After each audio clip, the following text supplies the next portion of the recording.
This is Beyond the Headlines. I'm DJ Moises. From a long-awaited launch to real-time adjustment on the ground, the Cebu Bus Rapid Transit is now moving, but not without questions. What began as a system designed for speed and efficiency is already evolving. Dedicated lanes are now being shared. A short initial stretch is operational, and commuters and motorists alike are still adjusting. Is this the beginning of a more modern transport system, or a work in progress still finding its direction? This afternoon, we go beyond the headlines to understand what's working, what's changing, and what this means for everyday Cebuano on the road. Joining us today is Councilor Winston Pepito, who leads the City Council's Committee on Transportation. Hi, Councilor Winston. Welcome back to Beyond the Headlines. Thank you for having me again.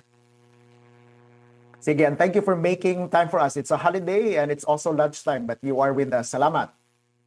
Yes, no problem. Sige. Cons, ang first question ako, it's because naka-roll out naman kita starting March 13, no? Yep. Kumusta man ang roll out na to so far? So far, okay raman. Wala man kaayo ko nakuan nga major problem. Of course, except aning karon shared na. The mayor made a decision to just share the lane, the dedicated lane, with the traditional jeepneys in the modernized buses.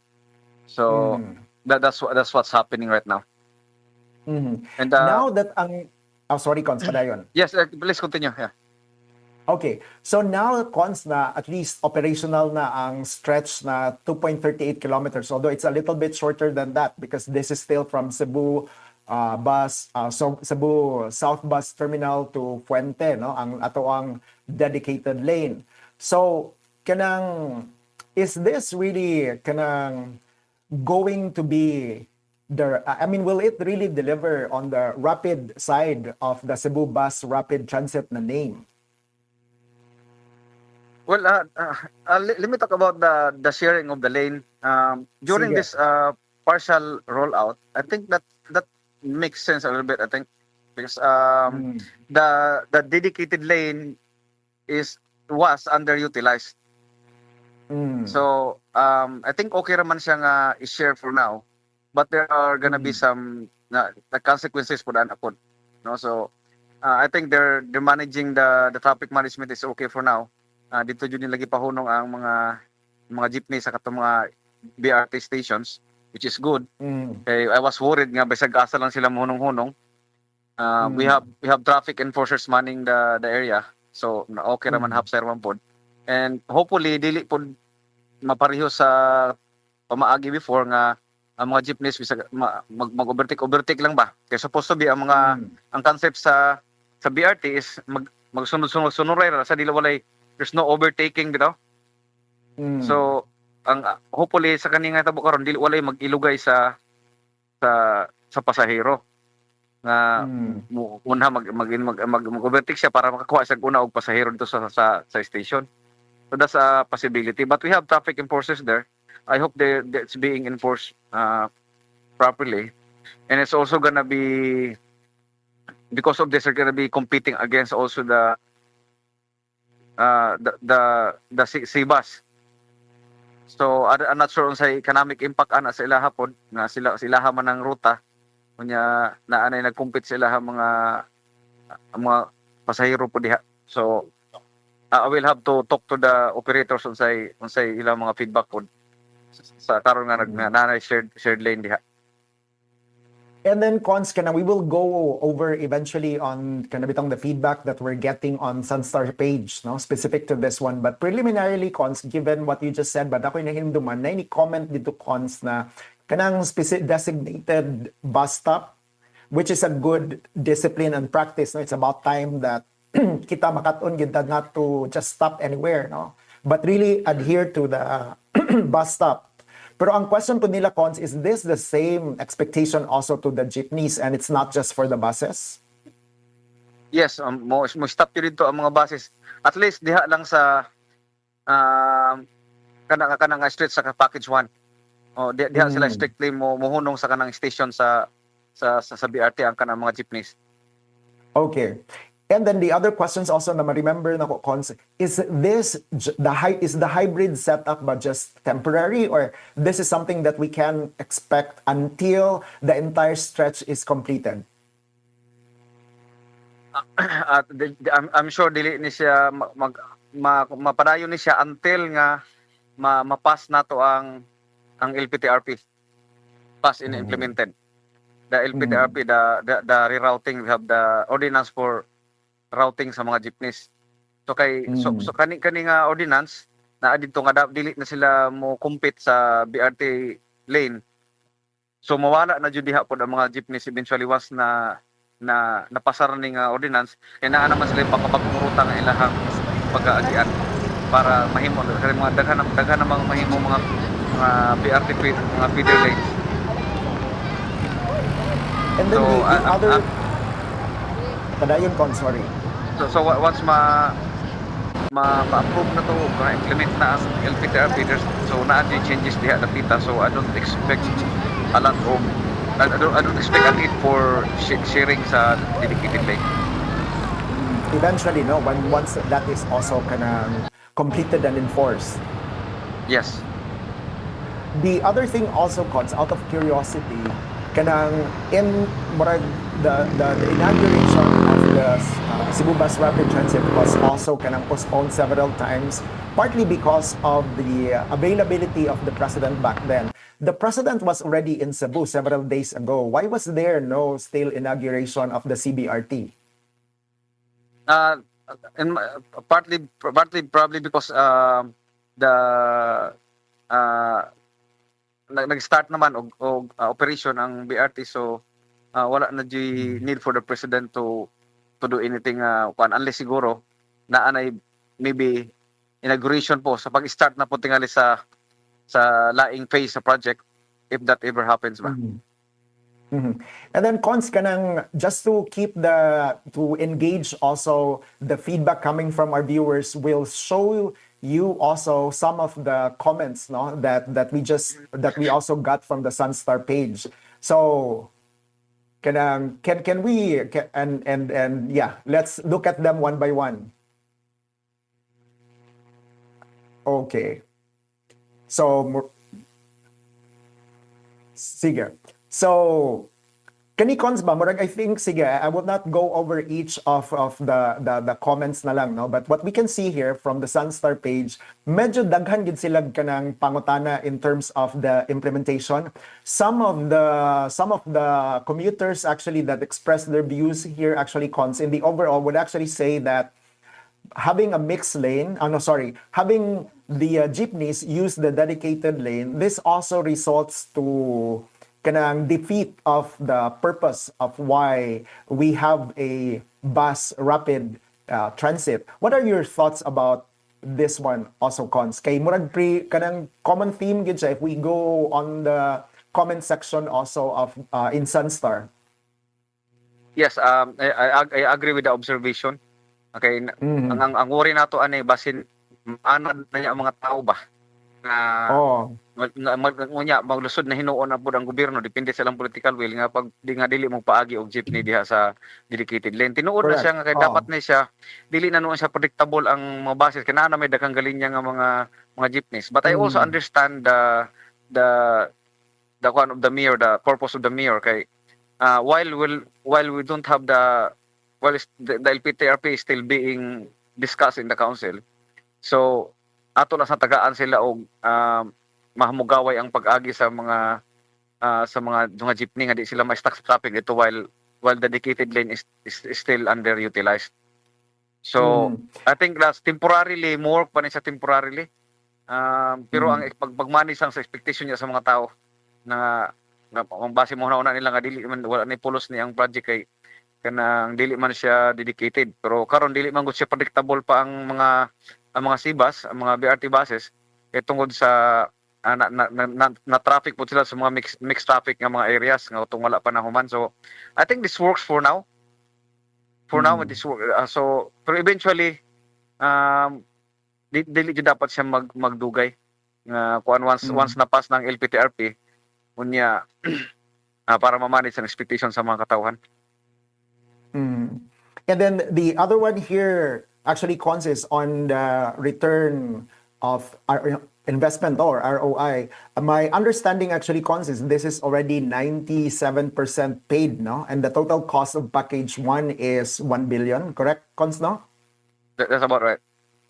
Yeah. Okay. Kaya ang comment mo gani coming from one of the on the comment section also of kanang Sunstar page, it came from Ferdinand Marte, and he actually said na this morning we passed the length from Abeliana to Fuente.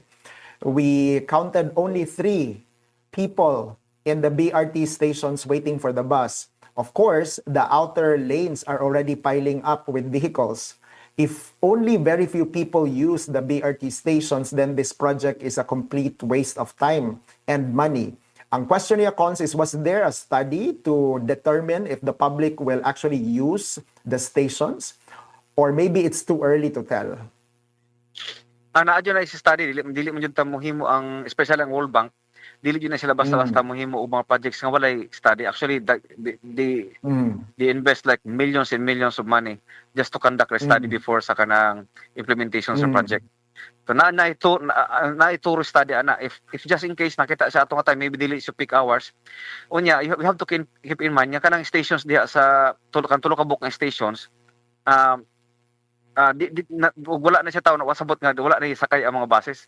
Kaya hindi kang na sila sa SRP nya padung sa kuan. So maybe ang kanang mga stations diya masakay na sila hapon sa traditional jeepney kaya naa pa may traditional jeepney. Pero ang kasagaran sa sakay nga gikan dito sa Inbacalso o gikan dito sa SRP nga ganahan sila mulahos padung sa Ayala o sa Escarrio. So dili ko mag-expect nga daghan og gawit diha sa kanang mga BRT stations sa package 1. Pero usually namay manama sa mga sulod ang mga buses nya. Ang mga jeepney pod naapod sila yung mga sulod. So meaning lang tingali wala na sila kapaabot sa bus ni sakay na sila sa jeepney kaya naa pa may available nga mga jeepneys. But once the PTRP is implemented and enforced, then wala na may maagi diha nga mga jeepney kay nalahi na may ilang ruta. Then obviously ang mga tao mo force sila sakay musakay na jud sila sa mga buses sa karon naa mo man sila ilang option. What's nice about the BRT kay nindot may lang sakayan kay dako mugaway air condition. Karon nagadali lang sila musakay lang sila sa traditional jeep kay diha pa man sila niagi. The other thing that comes by, I'm just reminded ba, this is libre also, no? Aside from these are bigger air-conditioned buses and new, no? At the same time, it's still for commuting through the C bus is still for free, no? Free during peak hours. During peak hours. So when we say during peak hours, Cons, what does that mean? It's 5 to 9 and okay. 6 to 9 sa morning, 5 to 8 sa hapon. Okay. I think that's a good clarification, Cons, because there are still people believing, no, this is for free all across, no, but it's only on peak hours in the morning and then peak hours in the evening. Yes. Okay. The other one here, Cons, is from Noel, no? So he's also one of the people who made a comment, no, through the Sunstar page. His comment actually says the original plan of Cebu BRT was to have road widening first before implementation, the dedicated BRT lanes and terminals. Now gipadayon ang BRT project without road widening and rerouting of some conventional jeepneys. Resulta kay traffic kaayo. Ang question niya is, ang nag-fly sa BRT... yes, Cons. Yeah, okay. Actually, mo na nga nadugay ta sa implementation sa BRT tungod sa kanang road widening. Kaya dili man sila mo start wala pa road widening. So mo na nga for 3 weeks now, I think, almost every day ang atong mga tao galakaw sila sa katong mga property nga gibayran na kaya aron masugda na sila og kanang prepare ang ilang mga property ang uban to be para ma-demolish. So mo na gi priority karon kay sa una wala man na siya matagain og priority karon almost every day nagsige jud lakaw, no, ang DOTR kauban sa OBO ug uban ng mga departments nagpagamit nila sa ato ang sakinan karon magamit yun nila ang madali na kanila ang trabaho. So adili na tinuod nga kuan nga wala giunang widening kay giuna gyud ang widening. And then diha nga area dako man na siya nga area diha gon. nga kuan. So anyway, ang gisulti before nga nadugay na siya tungod sa wala pa na widen ang kalsada, especially di sa Escarrio ug sa kaning sa Inbacalso. But that's what they're working now. So dili sila makasugod if wala mauna ang widening. Sa as for the traffic, I keep saying this nga ang BRT is not really the solution to the traffic. Maybe it will have impact in the future sa traffic once working once fully implemented na siya. But the number one goal niya for the purpose sa BRT is for the people to have alternative transport nga reliable and walay traffic.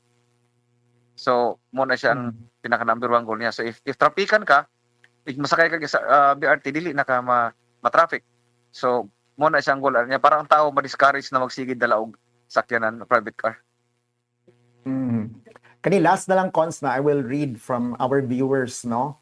Or ang comment nato from the Sunstar page. Kani gikan ni kang dance can, no? And then gi-quote niya ang katong statement, no, coming from the article about allowing jeepneys already to use the dedicated lane. And then gi-quote niya is to improve public transportation flow. And then naka-address sa Sunstar kaya sure ka ni Sunstar, look at the outside lanes kung na-improve ba ang flow. So I think murag perennial comment gid siya cons about nga dili kayo fully utilized ang middle lane but congested ang outer lane. Yeah, I think there's nice misconception sana niya. Actually kanang area diha mubo ra man na siya. So asa man dapit ang bottleneck? Mo dapat sa questions whether na ay ablihan na siya o dili, traffic yun dihang dapita. Karon lang kay manotice lang nila unya makita nilang precision sa tao tungod ginaamay bakante nga kalsada sa tunga. Nga pwede unta sila dito moagi karon. Pero sa una pa diha matraffic man jud sa nga area diha whether giablihan to sa una diha og wala ang BRT lanes. Traffic na siya daan. Ang kalahian lang karon kay naa na option ang tawo sa nga ma-utilize tong area nga dili traffic tungod kay naa na may dedicated lane for buses. So dugay na jud siya nga traffic diha nga area jud. O bitaw nga diha jud paagyon ang BRT tungod ana nga kay traffic diha nga area. So bisan og kanang panalitan dako na siya nga kalsada diha pero pag abot nga sa tumoy naa pa dito ang choke points. Na pa dito ang bottleneck. So same ra gihapon nga story jud gihapon.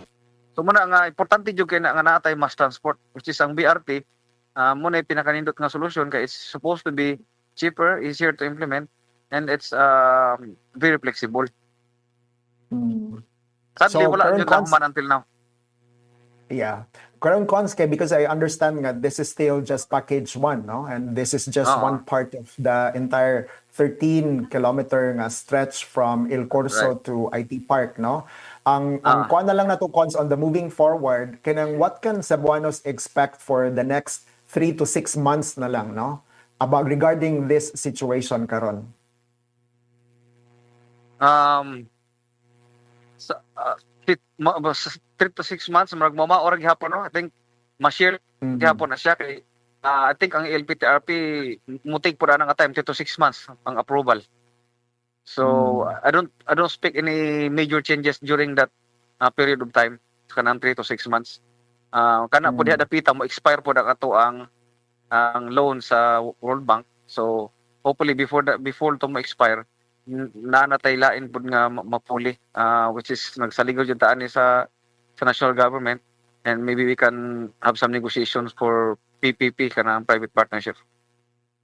And then last na lang a question, Cons, no, because I know it's supposed to be a holiday. It's supposed to be a holiday for you, and it's also your lunchtime. Last question na lang, Cons, here. This is on the context na lang of kanang lesson learned, no? So if there's one thing, no, sa imong pananaw that we can do differently moving forward regarding the implementation of the BRT, what would this be?